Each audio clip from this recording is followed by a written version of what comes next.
కనబడవంటే ఎన్ను పూసనా తిరిగేనమ్మ ఒక్క క్షణమును కనబడకుంటే నా కను పాపలు కమిలిపోతాయి ఒక్క గడియను మాట్లాడకుంటే చెల్లెమ్మ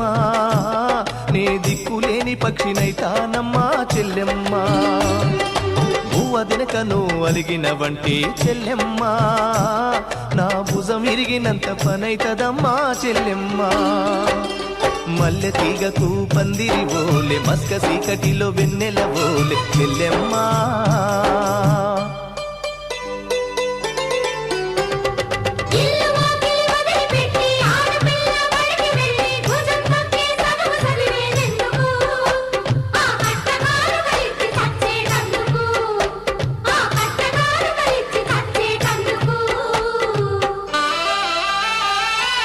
చదివినంత నిన్ను చదివిస్తానమ్మా ఎదిగినంత నిన్ను ఎదిగిస్తా